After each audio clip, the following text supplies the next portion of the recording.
L'heure H, le rendez-vous du Cercle des économistes. Bonsoir à tous et bienvenue dans l'heure H et le rendez-vous du Cercle des économistes comme tous les lundis soirs. À la veille de cette élection, un peu de tous les dangers pour les Américains, une campagne qui, par sa violence, ses outrances, a provoqué et soulevé beaucoup de controverses et d'inquiétudes sur les marchés. Justement, on va en parler avec Antoine Brender, chef économiste de Candrian Investment Group, et Bertrand Jacquia, cofondateur et président d'honneur d'Associés en Finance, et évidemment tous les deux membres du Cercle des économistes. Messieurs, bonsoir. Bonsoir. Merci d'être avec nous. Beaucoup de questions. Et puis à mes côtés, Emmanuel Le Chypre de BFM Business. Bonsoir Emmanuel. Bonsoir. Alors, on a eu le sentiment, on a vu que l'indice boursier américain, le Standard & Poor's 500 a eu 9 baisses consécutives. C'était pas arrivé, je crois, depuis 1980. Heureusement, il s'est repris depuis qu'on a appris que le FBI n'allait pas poursuivre Hillary Clinton dans ses emails privés. Mais en même temps, on sent qu'il y a quand même beaucoup d'inquiétudes. Antoine Brender, est-ce que vous êtes inquiet ce soir ? On peut être inquiet sur ce qui va se passer au lendemain de l'élection. Effectivement, on peut penser que si Donald Trump était élu, il y aurait un choc. Les marchés ne pensent pas que c'est Trump qui va gagner pour l'instant.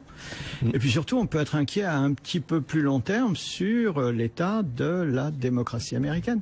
Et ça, c'est quelque chose qui disparaîtra pas au lendemain de l'élection. C'est-à-dire que ce qui s'est passé va laisser beaucoup de traces. Et je pense que l'Amérique sort de là affaiblie. Mais pourquoi Donald Trump inquiète-t-il tant les marchés financiers? Qu'est-ce qui inquiète? Il est imprévisible. Si vous regardez simplement ces éléments de programme, si vous les prenez simplement sur le plan économique, il a modifié complètement les paramètres de son programme du jour au lendemain. Qu'est-ce que je veux faire comme baisse d'impôts? Il les réduit. Qu'est-ce que je veux faire comme plan d'infrastructure? Il l'augmente, etc. Tout ça évolue à la vitesse en temps réel comme il le veut. Et donc le fait d'être imprévisible, c'est forcément quelque chose d'inquiétant. On voit, Bertrand Jacquia, vraiment que l'élection américaine, la présidentielle américaine, c'est l'élection presque du président de la planète, ou de la présidente de la planète. On voit l'impact de ça un peu partout. Vous êtes inquiet ce soir, ou vous vous dites malgré tout, même si ça va être juste dans ces fameux swing states, il y a quand même une chance que ça soit Hillary Clinton ou pas, je ne sais pas. Moi, je pense que les sondages montrent un léger avantage à Hillary Clinton, qui, je pense, sera confirmé. Et d'ailleurs, la bourse aujourd'hui, la réaction des bourses aujourd'hui montre bien que la tendance que vous mentionniez des 9 bourses consécutives de baisse la semaine dernière, la semaine d'avant, ceci étant pour une baisse cumulée assez faible, c'était 4% de baisse sur 9 bourses, c'est pas énorme. Et on peut faire, je pense, un parallèle avec le Brexit, c'est-à-dire que... Autre traumatisme pour les marchés. Oui, et les marchés avaient baissé de 8 à 10% le lendemain de l'annonce de la sortie de la Grande-Bretagne. Je pense qu'on aura un phénomène comme celui-là, parce que les bourses sont remontées aujourd'hui, donc elles seraient quand même très surprises par une victoire de Trump. Donc une baisse de 10%, et puis on va s'apercevoir que la Fed, la Réserve fédérale, sursoit l'augmentation de ses taux pour ne pas ajouter des difficultés aux incertitudes, que le candidat occupera le bureau ovale qu'en janvier, que si on lit bien la Constitution, il n'aura pas autant de marge de manœuvre que ça, que il est face à des congrès, évidemment.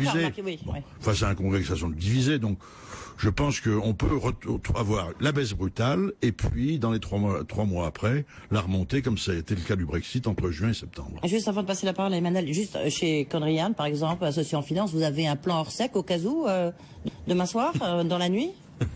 Alors, hors sec, vous savez, c'est surtout du côté de la Fed qu'il faut qu'il y ait un plan hors sec. Non, mais bien sûr, mais enfin, j'imagine que vous, dans le Brexit, je sais que, voilà, il y a de nombreuses équipes qui ont veillé la nuit pour savoir, parce que le résultat, on s'est couché, on pensait que ça allait pas passer, et puis on s'est réveillé le matin quand même un tout petit peu surpris. On prévoit les deux choses, mais il y a simplement plus de probabilité que ce soit Hillary que Donald, donc on en tient compte également. Emmanuel Le Chypre, alors vous, est-ce que vous êtes inquiet? Est-ce que... Moi, ce qui m'inquiète, c'est forcément, il y a des différences quand même majeures entre les deux programmes. Et forcément, quand vous avez des choix presque polaires comme ça sur beaucoup de sujets, le risque, il est forcément important. D'abord, vous avez dit, on élit le président du monde, mais c'est même la double présidence du monde qui est en question, puisque je vous rappelle quand même qu'un des sujets majeurs de différence, c'est qu'est-ce qu'on va faire de la réserve fédérale. C'est-à-dire qu'en gros, si c'est Madame Clinton, Bon, la Fed continuera à travailler comme avant.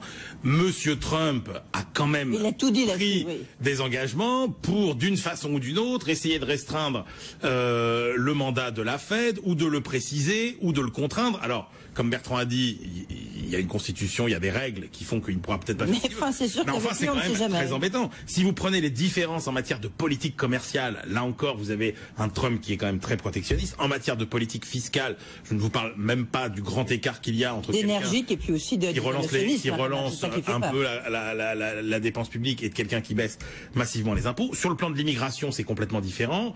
11 millions de potentiellement immigrés. Et puis sur le plan de la politique environnementale, et donc des secteurs qui pourraient profiter de l'élection de l'un ou de l'autre, là encore, on a beaucoup de différences. On a des scénarios quand même assez tranchés. Et sur l'aspect énergétique, on en parlera avec vous, Bertrand Jacquiat. Antoine Brenner?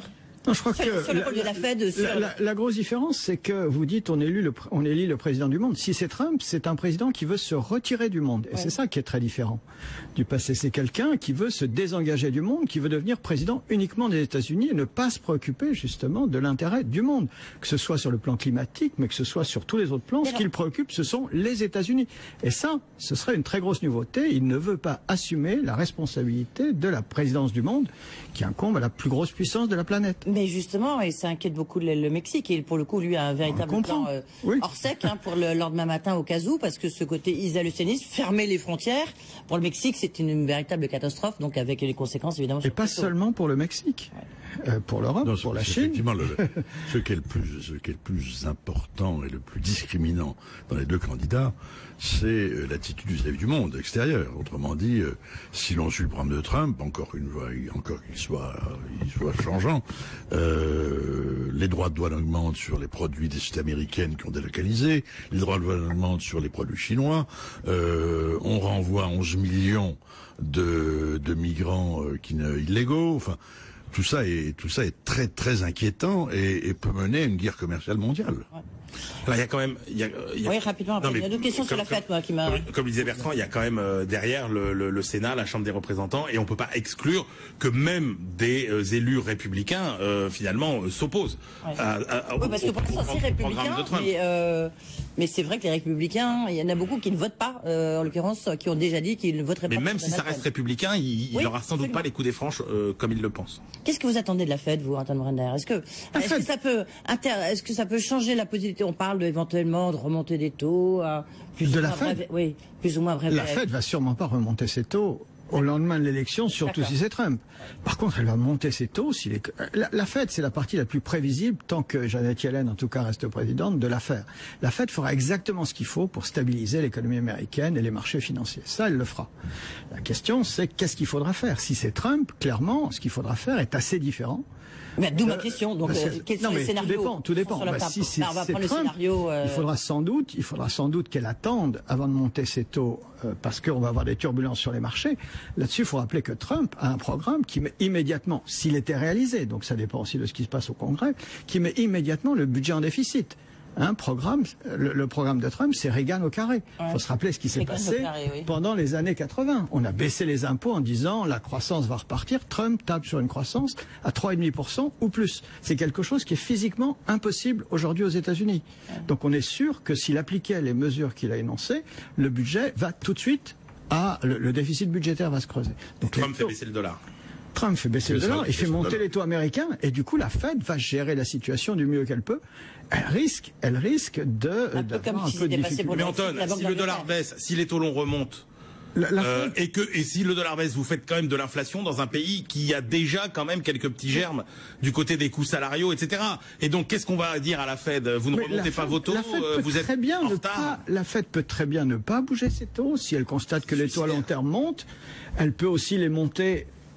Pour nous, le plus probable, c'est que la Fed monte très progressivement ses taux à partir de janvier, si Trump est élu. Mais il y aurait une telle déstabilisation sur les marchés obligataires que la Fed va être forcément très prudente. Et donc il y a du côté de la Fed quelque chose qui est loin d'être évident. Les taux longs vont monter, parce qu'on creuse le déficit public. Mais un rôle La question, déterminant, c'est comme est-ce on qu'il l'a faut vu, monter encore les une fois, taux avec la Banque courts d'Angleterre. lorsque les choses... Pardon? Je dis rôle déterminant, comme on l'a vu en l'occurrence au Absolument. lendemain du Brexit avec la Banque d'Angleterre. Quand les systèmes politiques se délitent, c'est ce qui arrive actuellement aussi bien en Angleterre qu'aux États-Unis, on a des systèmes politiques qui sont profondément choqués. La Banque centrale est l'élément le plus stable et le plus solide du système. Elle s'ajuste. Elle ajuste sa politique. Et elle va s'ajuster. Bertrand Jacquiard, je ne sais pas quel bilan vous tirez en tous les cas la présidence Obama. Est-ce que c'est un bon bilan sur le plan économique? On va pas refaire. C'est un assez bon bilan parce que il est arrivé quand même à un moment, le pire moment de la plus grave récession. Premier ou deuxième mandat? Les deux. Enfin, moi, je parle des 8 ans. Il y a eu 8 ans d'Obama, avant il y a eu 8 ans de Bush, et avant il y a eu 8 ans de Clinton. Bon, eh bien, sur la présidence Obama, il a quand même augmenté le nombre d'emplois de 10 millions. On est passé de 20 millions d'emplois créés. La croissance a été plus faible. Elle était de 2%. Elle était 2%, oui. 4% sous Clinton. Les bourses ont monté sous Obama de 135%. Elles avaient monté de 250% sous Clinton, mais elles avaient baissé de 30% sous Bush. Donc, ceci étant vu, donc, le moment où... moins bon bilan que Clinton, on va dire que la période était différente. Mais c'était différent. Oui, c'est un peu différent. Mais il faut pas se fier uniquement aux métriques, aux chiffres, parce qu'encore une fois, les circonstances étaient très différentes, étaient exceptionnelles, étaient difficiles. C'est un peu comme Sarkozy, qui lui a eu 8 ans de présidence, 4 ans de présidence, pardon. 4 ans de présidence. C'est le cœur d'Emmanuel Le Chiffre. Je sais pas ce que ça veut dire. Sous des difficultés de crise internationale. Bon, Obama, il est arrivé au pire moment. Et donc, il a pas mal fait. Et il laissera son nom dans l'histoire plus que Clinton, dans la mesure où, il a quand même fait ce que Hillary Clinton n'avait pas réussi à faire sous Bill Clinton en 92-93, c'est-à-dire l'Obamacare, et puis il a quand même mis en place cette législation Dodd-Frank de régulation bancaire et financière. Exactement. Donc c'est deux grandes réformes, et Clinton, qu'est-ce qu'il avait fait? Lui, il avait supprimé, ou il n'avait pas mis son veto à l'abrogation du Glass-Steagall Act, qui a mené quand même probablement à ces faillites bancaires aux États-Unis. Oui. Antoine, rapidement, après Emmanuel. Non, juste pour compléter juste le bilan en insistant sur malheureusement ce qui a manqué à la présidence Obama, c'est des éléments puissants de réduction des inégalités. Autrement dit, la seule chose qu'il ait faite, mais elle est non négligeable, c'est ce qu'il a mis en place en matière de santé et qu'effectivement Hillary Clinton n'avait pas réussi à faire pendant les années 90. Ce qu'il n'a pas fait, ça lui a demandé beaucoup d'énergie politique. Il faut se rappeler du combat que ça a été de faire passer ce qu'on appelle maintenant l'Obamacare. Par contre, si vous regardez la progression du niveau de revenu réel des gens qui sont au bas de l'échelle des revenus aux États-Unis, on est toujours sur quelque chose qui n'a pas progressé. Et ça, pour un président démocrate, c'est forcément quelque chose qui est un échec. Et c'est une des choses qu'Hillary Clinton dit vouloir corriger. Oui, mais enfin, c'est une des choses pour lesquelles ça va être difficile. La victoire va être difficile à cause de ça, justement. Mais n'oublions pas qu'il a eu 2 ans en phase avec le Congrès et 6 ans où il n'était pas. Ouais. Oui, bien sûr. De Clinton, pareil d'ailleurs. Mais c'est ils ont système un quart politique d'apprentissage, 3 quarts de blocage. Les clés des États-Unis, elles sont données dans quel état pour vous? Non, moi je trouve Emmanuel, que c'est un assez bon bilan. Je distingue 2 choses. Il y a eu la gestion de la crise, effectivement, et puis les réformes structurelles. Gestion de la crise, moi il me semble que dans le timing, c'est-à-dire le plan de relance qui a été spectaculaire et qui est arrivé très vite, 800 milliards de dollars, c'est 30 fois Sarkozy. Donc voilà. Bon, enfin, les États-Unis, c'est 52 fois la France. Donc, oui, mais c'est pas 30 fois l'économie. Non, mais c'était plus. Pas 30 fois l'économie française. Je trouve que après le sauvetage de l'immobilier, le sauvetage des banques a été plutôt réussi. Donc dans le timing et dans l'ampleur, la gestion de crise plutôt pas mal. 3 grands chantiers effectivement. Alors on peut dire qu'il n'a pas été assez loin, mais quand même la lutte contre le réchauffement climatique, il a quand même changé l'attitude des États-Unis. Bien sûr, mais attendez, là justement c'est le gros problème. Oui, mais sur le social, effectivement, l'Obamacare, il y a des défauts, ça manque de concurrence, du coup les prix ont trop augmenté, ça n'a pas été rendu obligatoire. On aurait aimé que ça aille plus loin, mais globalement c'est une bonne solution. Il y a moins d'Américains qui sont mal soignés aujourd'hui. Et puis la régulation financière et bancaire, comme l'a dit, comme ça a été dit par Bertrand, il y avait 390 règles nouvelles dans la loi Dodd-Frank. 90% ont été adoptés. Donc il y a quand même eu des réformes structurelles. Oui, mais en même temps, sur le plan financier, sur la crise financière, il y en a beaucoup qui disent les leçons n'ont pas été tirées et le danger justement. Les banques américaines vont très bien. Ouais. Oui, mais fait justement trop bien en l'occurrence. Et certains disent Hillary Clinton, elle est trop proche des grandes banques, américaines et de Wall Street. C'est vrai qu'il y a toujours eu une extrême proximité entre Wall Street et l'administration américaine. Et les démocrates, plus que les Je républicains. rappelle que depuis 1853, date de l'élection de un démocrate qui s'appelait Pierce à la présidence, Oui. sous les démocrates, la bourse monte de 1% aux États-Unis, et avec les républicains de 3%. Donc la bourse aime les démocrates, beaucoup plus que les Oui, républicains. mais c'est pas un hasard. La politique des démocrates, elle est plus favorable à la finance que la politique des républicains, qui est toujours plus traditionnellement tournée vers les grandes industries, le dollar faible, alors que Wall Street aime plutôt le dollar fort. Mais est-ce qu'il y a un risque quand même d'une nouvelle crise financière ou pas à Wall Street? Il y a des inquiétudes. Certains disent qu'il aurait fallu aller plus loin dans la régulation. Quand on regarde aujourd'hui aux États-Unis, qu'est-ce qui pourrait exploser? Où est-ce qu'il y a des excès? Si on regarde, il y a un domaine, c'est le real estate, oui. le commercial real estate, l'immobilier commercial. Ouais. Mais c'est un tout petit segment du système financier américain, et c'est difficile de vraiment s'inquiéter de ça, d'autant plus que la Fed en a parfaitement conscience et que très régulièrement, ils disent attention, il faut surveiller dans les grandes villes au moins l'immobilier commercial. Sinon, si vous regardez les prix de l'immobilier résidentiel, si vous regardez la bourse, si vous regardez les taux d'intérêt, alors on peut s'inquiéter du niveau des taux d'intérêt aussi, mais vraiment, mais s'il faut s'inquiéter de quelque chose, honnêtement, je pense que la moindre croissance, enfin là, la moindre croissance, était bon, il faut y revenir. La moindre croissance, c'est quand même la plus grande crise financière qu'on ait eue depuis 1930. De ça, on est sorti avec une croissance qui est quand même en moyenne sur les 10 dernières années de 2%. C'est un quasi miracle. Il faut bien voir que ce à quoi on échappait, c'était bien pire. Bertrand Jacquiat. Oui, non, mais je suis d'accord avec ce que vous venez de dire. Et une croissance au cours de laquelle on a quand même des ménages qui ont réussi l'exploit de consommer, d'épargner plus, de se désendetter. Et d'être moins endettés. Sur le plan des inégalités, je m'inscris en faux contre ce que dit Enfin, c'est vrai qu'elles ont augmenté, mais beaucoup moins que sous la présidence Clinton, par exemple. Et beaucoup moins sous la présidence Bush. J'ai pas dit que les inégalités avaient augmenté, j'ai dit que les revenus les plus bas n'ont toujours pas progressé. Les revenus de ceux qui sont au bas de l'échelle n'ont toujours pas progressé. C'est surfe un peu bizarrement Donald Trump, lui le richissime bien sûr. homme d'affaires immobilier. Mais qui est quand même un problème auquel sont confrontés tous les grands pays occidentaux. Oui. Sauf que les États-Unis, ça fait encore plus longtemps que les autres. Ça a commencé à la fin des années 70. Et depuis les années 70, ceux qui sont en bas de l'échelle des revenus ont des revenus qui ne progressent que lorsque le taux de chômage arrive à son plus bas. Ça s'est passé en 2000 une fois, ou sinon quand on prend des mesures extrêmement puissantes pour redistribuer les revenus. C'est encore une fois ce que propose Hillary Clinton, mais qu'on n'a pas fait jusqu'ici. Quel impact ça aurait pour l'économie américaine, cet isolationnisme de Donald Trump, le fait que les États-Unis se replient sur eux-mêmes? Ça serait un problème pour le commerce mondial ou ça serait un problème pour les États-Unis, Bertrand Jacquiat? Pour les États-Unis d'abord, en ce sens. En quoi? Si vous renvoyez 11 millions de migrants qui ne sont pas légalement aux États-Unis, ça veut dire que vous allez augmenter les coûts salariaux considérablement du fait qu'il faut remplacer ces gens-là par d'autres, qui sont plus chers. D'accord. Donc ça fait de l'inflation. Ouais. Faisant de l'inflation, ça fait une augmentation des taux. Ensuite, il y a les mesures fiscales qui, contrairement à Hillary Clinton, qui veut taxer davantage les riches, enfin pas énormément, mais les taxer davantage, à la fois les revenus et les plus-values, lui veut au contraire baisser les impôts, et donc ceci va entraîner un accroissement des déficits, et donc face à une augmentation des taux d'intérêt qui sera nécessaire avec l'inflation, l'économie américaine va mal. Elle est plus importatrice ou exportatrice, l'économie américaine? Plus importatrice. Plus importatrice. Mais si vous luttez contre le commerce international, vous faites exactement l'opposé de ce qu'il faut faire aujourd'hui. Il faut réduire le potentiel de croissance de l'économie américaine. Il n'a jamais été aussi faible qu'aujourd'hui. Et donc réduire le potentiel, parce que c'est ça, le commerce international, c'est l'équivalent de gains de productivité. Ouais. Et aujourd'hui, les gains de productivité aux États-Unis sont au plus bas. Et si vous réduisez l'intensité du commerce international, vous allez dégrader encore le potentiel de croissance de l'économie américaine. Et si en plus vous renvoyez une partie de ceux qui travaillent là-bas, vous le dégradez encore plus. Donc vous allez exactement dans la direction opposée. Ça paraît séduisant au premier abord, mais ça ne l'est pas du tout.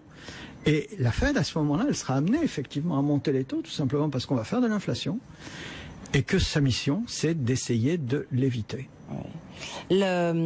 Selon Moody's, je ne sais pas si vous avez vu ça, de 2016 à 2020, la croissance économique annuelle moyenne aux États-Unis se situera entre 2,4 et 2,7% sous une présidence d'Hillary Clinton, et si c'est Trump, de 0,4 à 1,5%. Donc, en tous les cas, on voit bien, ça va dans votre sens. Oui, mais... Alors bon, c'est des prédictions, mais c'est quand même Moody's. Moody's, c'est pas... C'est l'idée. Ensuite, ils mettent des chiffres derrière l'idée. Oui. Ça vous paraît un La peu direction semble la bonne, oui. Et sur le Standard & Poor's, Donald Trump, sa variation annuelle, moins 1,2 à plus de 3, alors que pour Hillary Clinton, c'est un 6 à 2,3. Donc c'est légèrement meilleur, pas une énorme différence. Hein. Juste un mot sur la COP22 là qui s'ouvre aujourd'hui. Barack Obama a donc signé les accords de Paris, de la COP21. Trump, il a dit, c'est ça, qu'il annulerait absolument tous ces accords et que le réchauffement climatique, de toute manière, c'était un peu la volonté de Dieu. Donc il ne fallait pas faire grand-chose. Je sais pas, ça vous... bon. C'est pas le président de la planète, là non plus. Hein. Vous voyez, c'est pas ça son ambition. Sur le plan des gaz de schiste et du pétrole, ça changerait quelque chose, à votre avis, ou pas? Il va favoriser l'exploration et l'indépendance énergétique américaine. Donc, ceci doit avoir un effet en termes de production et de mise sur le marché de stocks importants d'hydrocarbures. Oui. Et donc, les baisses des prix du pétrole. Encore une fois, ça rentre bien dans son idée d'être davantage indépendant du reste du monde. Et donc, il va développer la production énergétique des gaz de schiste. Oui. Emmanuel. Alors, juste si on parle d'investissement, il y a un secteur qui est intéressant parce que il peut tirer son épingle du jeu en fonction de la politique de l'un et de l'autre, c'est le secteur de la santé. Et ils ont tous les deux des approches assez différentes sur les médicaments, la santé, etc. Mais globalement, pour le secteur de la santé, ça peut être intéressant dans les deux cas. Donc j'ai envie de dire, si vous avez des doutes, c'est peut-être une bonne valeur refuge que ce secteur de la santé aujourd'hui. Juste un mot pour conclure. The Economist, donc le célèbre magazine britannique, enfin très très présent aux États-Unis, très libéral, ils invitent les Américains à voter Hillary Clinton. Vous votez quoi, Anton Brander? Si vous me demandez, moi je voterais aussi Hillary Clinton, mais je vote pas aux États-Unis. Et vous, c'est pour ça que je vous pose la question. Même réponse. Oui, Emmanuel. Vous savez que si 9 Européens sur 10 voteraient pour Hillary Clinton s'ils devaient voter. Donc il y a bien une approche assez... Pourquoi Donald Trump fait peur, hein. Mais peut-être aussi par un peu ce programme économique, effectivement, qui s'adapte en fonction de qui il s'adresse. Et puis on pensait qu'on saurait quand même assez vite par qui il serait entouré on sait, hein, si, mais c'est assez inquiétant. Oui, mais on pensait que c'est sa femme. Oui, c'est ça. Oui, mais bon, on s'attendait quand même à ce qu'il y ait des poids lourds. C'est très bien. Oui. Merci beaucoup. Évidemment, vous pourrez suivre cette élection américaine sur BFM Business. On est toutes nos émissions sont consacrées à ce sujet. Merci Bertrand Jacquia, merci Anton Brander, merci Emmanuel Le Chip. Voilà, c'était le rendez-vous du Cercle des économistes. Tout de suite, c'est les décodeurs de l'écho avec Fabrice Santi.